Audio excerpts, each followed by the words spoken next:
Hello and welcome to tonight's edition of the Evening Review. My name is Toivan Jabela, your host. Let's quickly look at today's front page of Namibian Sun.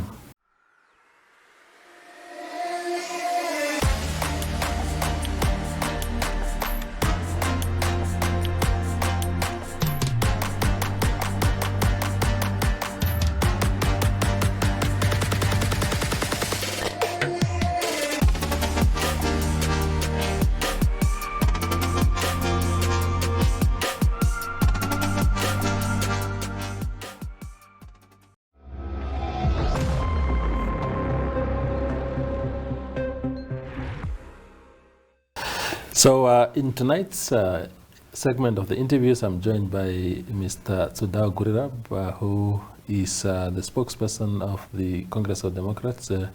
Thank you, sir, for coming through. Thank you for having me. Yeah.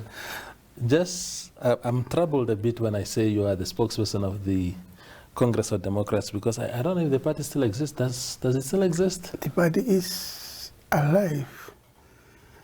What has happened is that we had elections about 2 years ago. Yeah. I think 2 years. 2014 it was. Yeah. And we elected a new set of leaders. Yeah. Actually, we were supposed to have elections last year for the new set of leaders. But those who were elected in 2014 are in charge of the party. It does exist. It does exist. It has a leadership. Okay. So what happened to COD? You know, you joined you quit SWAPO in the late 90s. 1999. You were part of a very exciting group of leadership. Yourself, Ben Ulenga, Ignatius Shoameni, and many others. And the predictions at the time was that you were going to destroy SWAPO completely. And of course, you became the official opposition party, but since then you've been dwindling. What happened? Well, it's both internal and external factors. Yeah. The internal ones being that, well, there were many fights around the leadership questions. You mentioned Shoameni. One group left of Shoameni, and they formed their own party. I see there's a new party now in Parliament as well, EFF. Those are also people who left as part of that group. Yeah, Kalimbo and others. That's right. So that's one factor, the internal squabbles around leadership. Despite the fact that this was probably one of the democratic parties in terms of how leadership was elected. Yeah, but then we had that. Well, and then there are, of course, the external issues of funding. External issue of funding, and I also like to add the question of how our elections are maintained. There are questions about whether or not our elections, the results which are announced, really reflect the manner in which people have voted. You mean the results of national elections? Results of all elections, whether they are local, national, or whatever. We remain to have questions about whether results which are announced are correct. Even at the first election results, after we participated, we didn't even go for the announcement of the results. But why would anyone in their right state of mind at this point in time rob COD of any? You don't pose any threat. You just exist mostly in name now, really. Why would anyone be so harsh on you? You know where we left from? We left from the party which still constitutes the government. Yeah. They think they should teach us a lesson. That is the wrong thing to leave SWAPO. So there are questions around that as well. Questions around that. Why did you leave SWAPO in 1999? You were at the height of your career. You were a proper technocrat, an economist of note. Then just like that, we hear you left SWAPO. Then, well, what was the motivation there?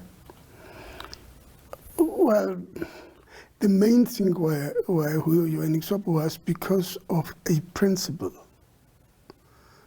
We thought it was our country, we should fight for it. Yeah. And once we are in charge of the country, we should be doing the right thing.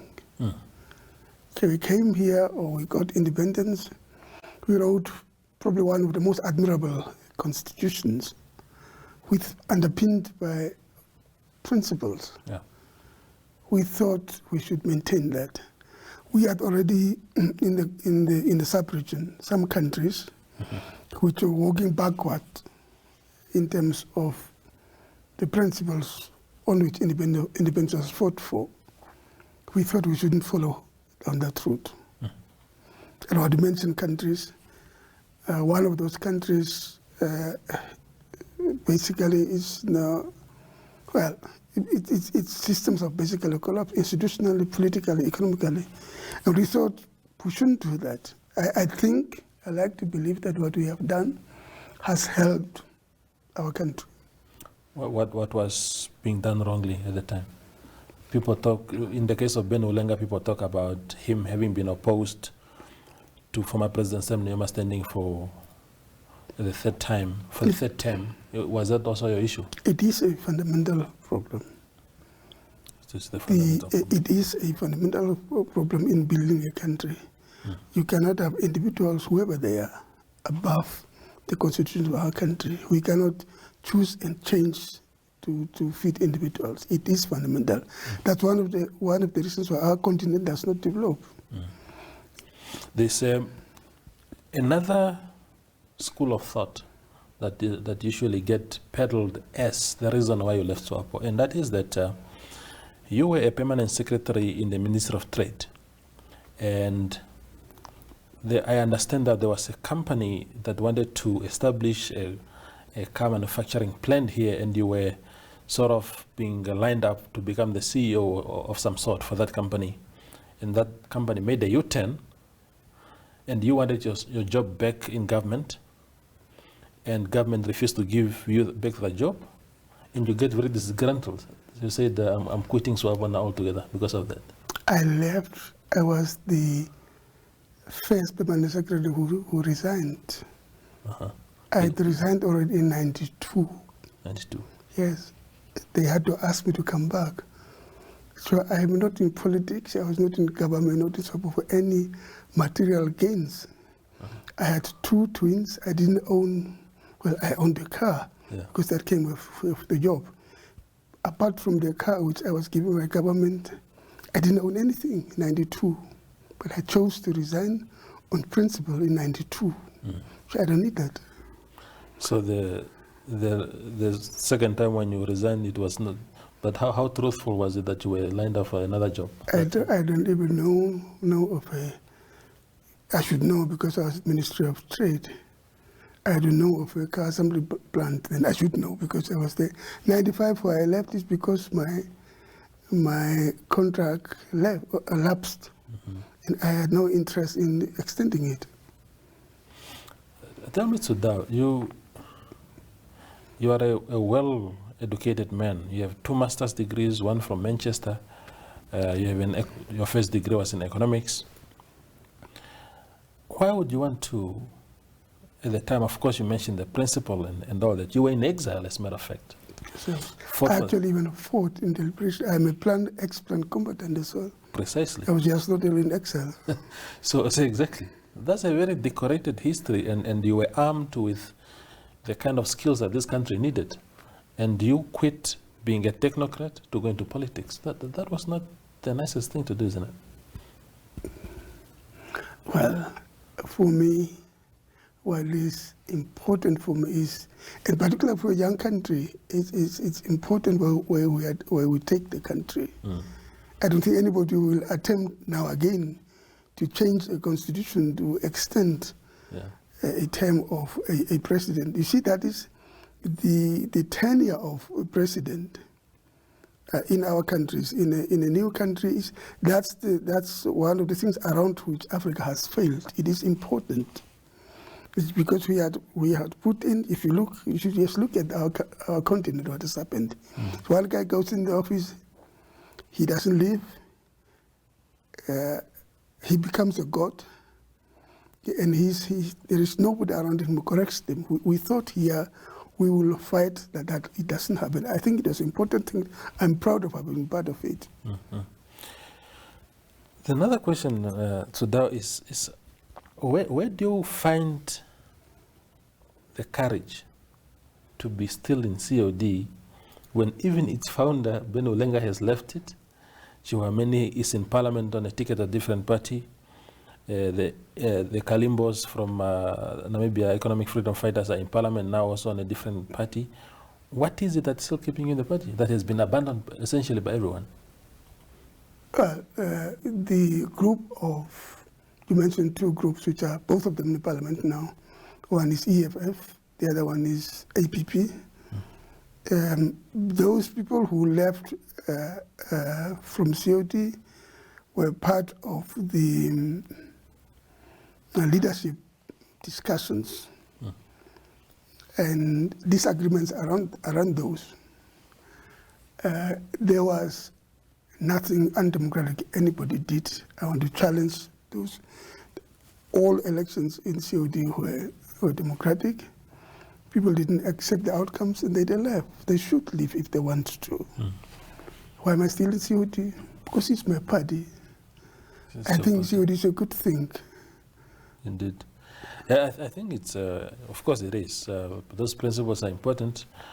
But let's talk about COD. There is the way the party has fell from grace, if you like.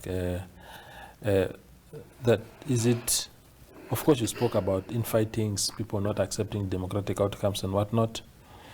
But ideologically, your party is also not very clear. I think political scholars would think it's a social democratic formation, if you like. But you're not very, very clear on what. If I was to vote COD into power today, as a voter, I'm not very clear what the pursuit of this party would be. LPM, for example, people say they won the 4 seats because they have aligned themselves with the subject of land. Is it how much did ideology play, or lack of it, play in the decline of the party? We were the first political party from this country which joined Socialist International. Swabo followed when they saw we did. Social Democratic, I wouldn't say no, because we believe in core principles of equality, of being fair. We are the first ones. Many things that everyone has now copied. We are the first ones who talked about 50-50 gender production. It's a core principle of equality. Nobody championed it until COD. We believed in 50-50. We believed in a rainbow, because that's another word which was used for COD. We believe in a rainbow nation. You couldn't accuse. There are political parties and people accuse them of all kinds of that they represent this or other group or ethnic group. You could never say that about COD. Couldn't. You can't. But people will say that, well, all the other political formations in this country, not about COD. So if the events of 1999, Sam Nujoma looking for a third term, the party endorsing that and whatnot, he led until 2005, sorry.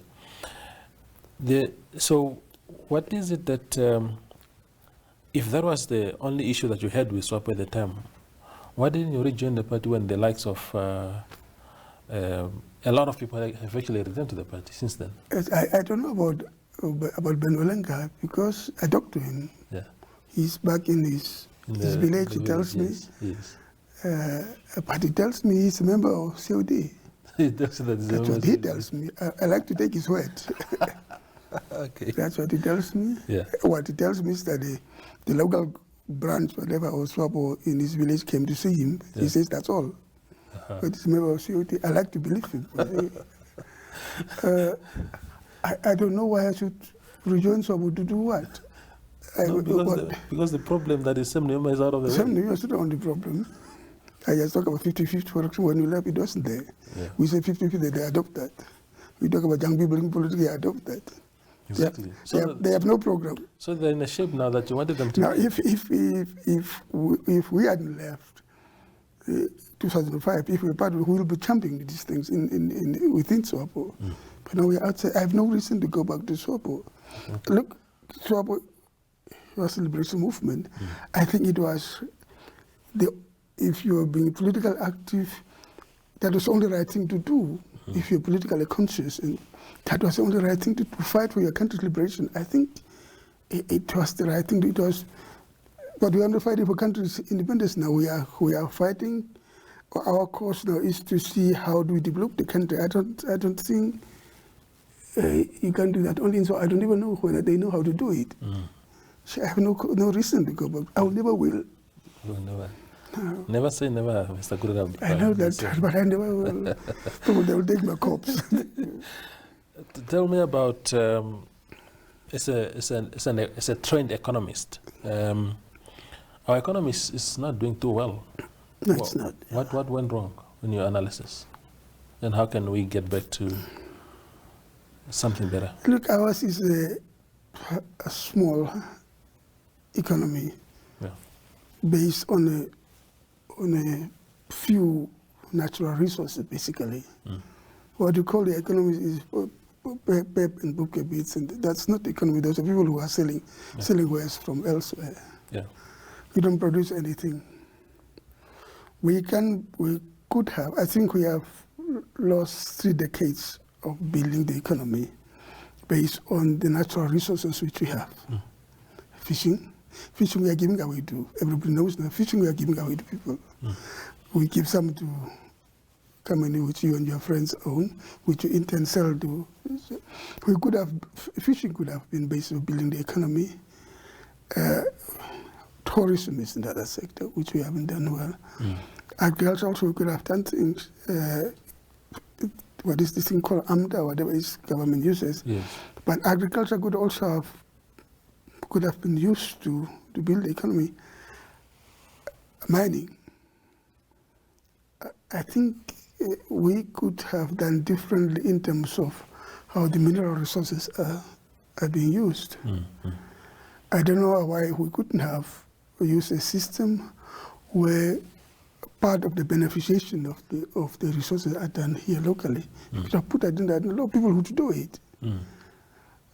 Whether economics will talk about economies of scale, to say it will be too small instead of keeping a few resources. And I think we could have done that. We haven't created any jobs, but we have the jobs which we have created, the jobs, are in the civil service. They don't create anything. They sit there and write letters. I used to do that for 5 years also. That's what we do. On the subject of land, we had the National Land Conference in 2018, October, and people are still waiting for the full manifestation of the resolutions of that conference. And people like yourself, I'm sure, would argue that land is very, very key in actually uplifting people out of poverty. Yes, I would agree with part of that. In many respects, however, our land is marginal. Ours is a desert country. So we need to look also at that aspect. Where I come from Erongo, where I grew up.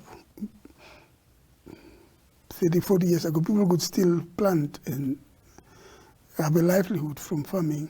I don't think they can display because desert is encroaching from the coast. So where I come from a native area,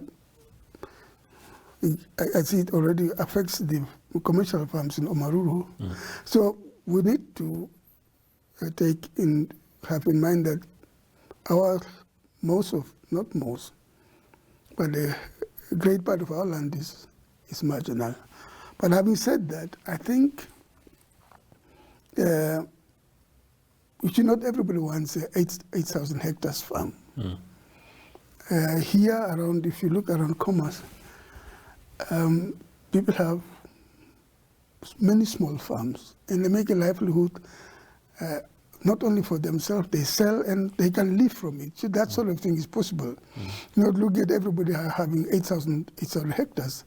But 1,000 hectares, 2,000, 10,000 hectares, that can be done. But what we are doing in resettlement is looking at how we can give everybody 8,000 hectares farm in Okiwarongo and Ocho, Isukadaben.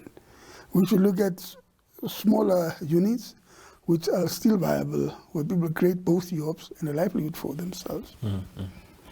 The second last question, Mr. Gurirab, is as an economist, what is the best way, the way you see it, to our lockdown is coming to an end I don't know. next week, Monday, if I'm not mistaken, the 4th of May. Yes, it's Monday. Is it what is it that we must do after that? Must we do it incrementally? That okay, we open up here in a calculated manner, or do we now just say okay, we only have 16 cases of confirmed cases of COVID-19, and therefore we must now just go full blast? I'm too uneducated to offer an opinion on this, but looking at what people are doing elsewhere, the key thing is we have limitation of resources. Lockdown it's fine, but all it does is that all of us are not affected at the same time. Yeah. So we're not addressing the problem, we are postponing the problem. If it is lifted next week, Monday the 4th. Yeah, around the 5th, maybe Tuesday is. Yes, and if we go back to what problem, all we would have achieved by lockdown is that we have postponed the problem. What those who are knowledgeable are saying is that we should be testing, trace,